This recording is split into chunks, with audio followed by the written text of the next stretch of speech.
ब्राह्मण का जन्म वेदाध्ययन के लिए ही होता है। उसके जीवन का सबसे बड़ा तप वेद का अध्ययन है। जो ब्राह्मण वेदाध्ययन में परिश्रम न करके अन्य विषयों के अध्ययन में परिश्रम करता है, वह पतित माना जाता है। अन्यत्र कुरुते श्रमः, ब्राह्मण होकर और वेद का अध्ययन न करके अन्यत्र कुरुते श्रमः, अन्य विषयों को पढ़ने में वो श्रम करता है, अपना समय लगाता है, तो वो बहिष्कृत करने के योग्य माना गया। शास्त्र ने ये कहा।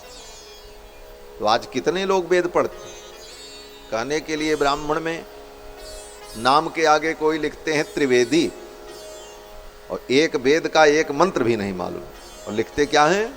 त्रिवेदी, चतुर्वेदी, द्विवेदी,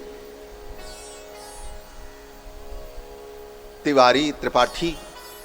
त्रिपाठी का मतलब क्या? भले 3 वेदों का जिसने पठन पाठन किया हो वो त्रिपाठी, और 3 वेद का नाम पूछ लो तो नहीं मालूम होगा। 3 वेद पढ़ना तो बहुत दूर की बात। आज ये स्थिति, ऐसी स्थिति में हम वेद से दूर होते चले गए, इसीलिए आज हम धर्म के ज्ञान से विमुख हो गए। और वेद पढ़ने के बड़े नियम है महाराज। वेद हमेशा नहीं पढ़ा जाता, हर व्यक्ति नहीं पढ़ सकता, और हर व्यक्ति पढ़ा नहीं सकता। हाँ, वेद वही पढ़ा सकता है जिसने अपने गुरु से वेद का अध्ययन किया हो, परंपरा से।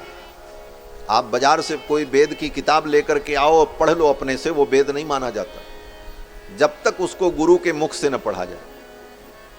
गुरुमुख उच्चारणानुच्चारण पूर्वक शब्द राशि ग्रहणम, गुरु के उच्चारण के पश्चात शिष्य उसका अनुच्चारण करे और इस प्रकार वेद के एक एक मंत्रों का अनुवचन करे, तब वेद पढ़ने के नियम पूरे।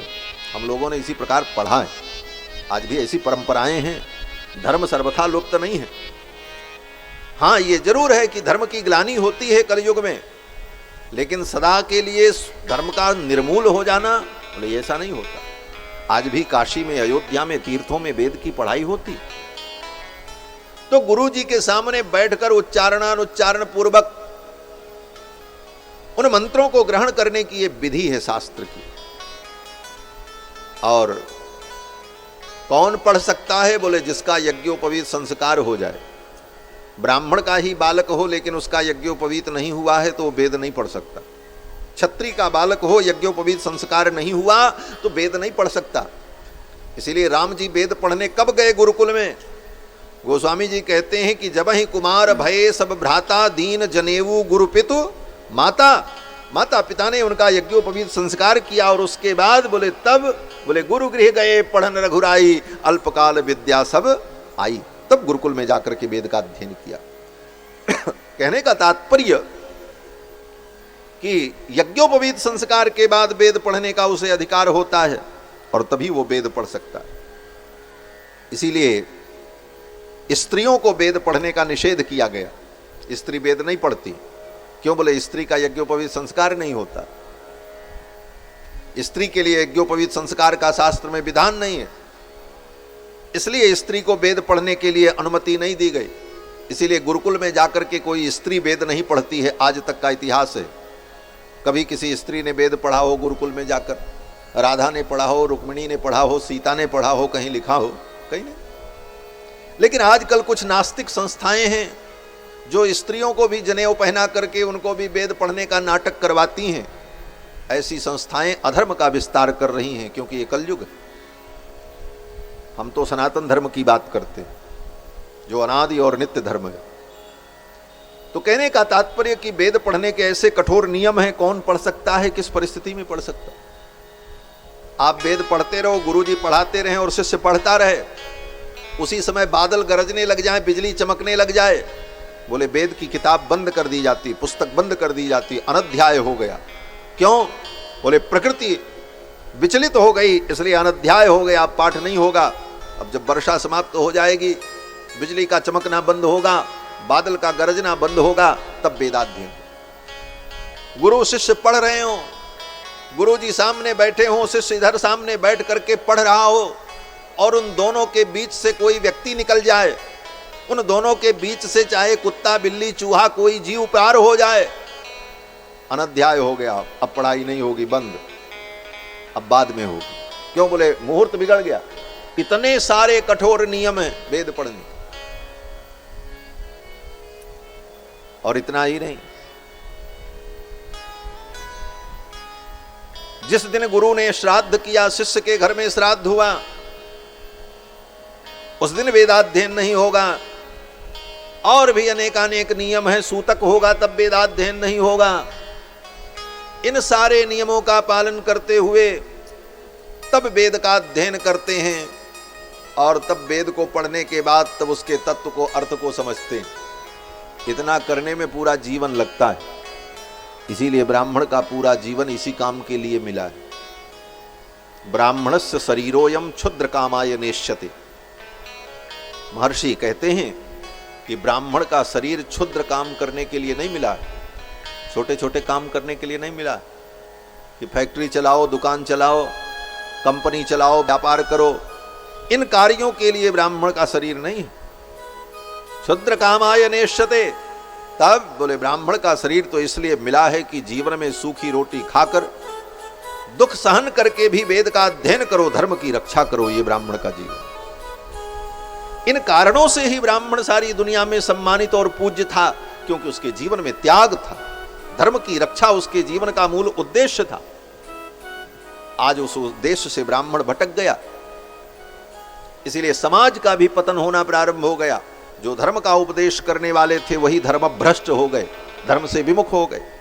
तो दुनिया को धर्म का उपदेश अब कौन करे? तो कहने का तात्पर्य कि वेदों के इन रहस्यों को, कठिन विषयों को जो नहीं पढ़ करके जान सकते, उनको भी धर्म का बोध हो, इसीलिए वेद व्यास जी ने पुराण की रचना की। द्वापर युग के अंतिम काल में, आज से 5100 लगभग 25 वर्ष पूर्व, 5125 वर्ष पूर्व जब द्वापर युग समाप्त हुआ, कलयुग प्रारंभ हुआ, उसी समय इस ग्रंथ की रचना व्यास जी ने की। कलयुग कब प्रारंभ हुआ? बोले कृष्ण भगवान अपनी लीला पूर्ण करके जिस दिन भागवत ग्रंथ में प्रविष्ट हो गए, उन्होंने अपनी लीला पूर्ण की, उसी दिन कलयुग आ गया। भगवान श्री कृष्ण के अवतार का काल बोले 5100 कुछ वर्ष पूर्व भगवान कृष्ण का अवतार हुआ, और उनके अवतार के बाद उनकी जब लीला पूर्ण हुई, उसके बाद ही कलयुग आ गया। श्रीमद् भागवत महापुराण ये ग्रंथ ज्ञान वैराग्य भक्ति से युक्त परम तत्व परमात्मा का बोध कराने वाला। इसकी महिमा है, महिमा को ही महात्म्य कहते हैं। जब तक हम किसी चीज को के महात्म्य को, उसकी महिमा को नहीं जानते, तब तक हमारी उस कार्य में प्रवृत्ति नहीं होती, क्योंकि हमारा आपका स्वभाव बन चुका है कि हम स्वार्थी हैं। जब तक ये न बताओ कि इससे लाभ क्या होगा, तब तक आदमी उस काम को करने को तैयार ही नहीं होगा। आपसे कहा जाए कि आप चलो, ठंडी का दिन है, माघ का महीना है, सिमरिया में चल करके गंगा में डुबकी लगाओ, कार्तिक के महीने में खूब ठंडी पड़ती, बोले डुबकी लगाओ, तो आप यही पूछोगे कि इतनी ठंडी में हम क्यों नहाएं, इससे क्या लाभ होगा? पहला प्रश्न तो यही होगा, क्या लाभ होगा?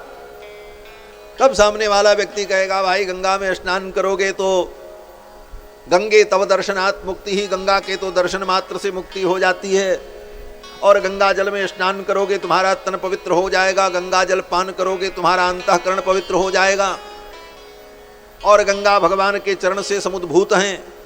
वामन अवतार में भगवान के चरणों से गंगा का प्रादुर्भाव हुआ, विष्णु पादाब्ज संभूता गंगा त्रैलोक्य पावनी। तो उन गंगा के संस्पर्श से, उनके आचमन से, स्नान से तुम पवित्र हो जाओगे, तुम्हारे पाप नष्ट हो जाएंगे। तब सामने वाला कहेगा अच्छा, बोले तब डुबकी लगा लेते। तो पहले उसको स्वार्थ समझना पड़ेगा कि इसमें हमारा अर्थ क्या है। स्वार्थ का मतलब स्व माने अपना, अर्थ माने प्रयोजन। इसमें हमारा क्या प्रयोजन है, हमारा क्या लाभ है। और स्वार्थ की जब बात आएगी तभी उसकी प्रवृत्ति होगी, तब वो उस कार्य में प्रवृत्त होगा। उसी तरह हम आपको भागवत की कथा सुनाने बैठे तो आपके मन में भी होगा इसको क्यों सुने, इससे क्या मिलेगा हमको।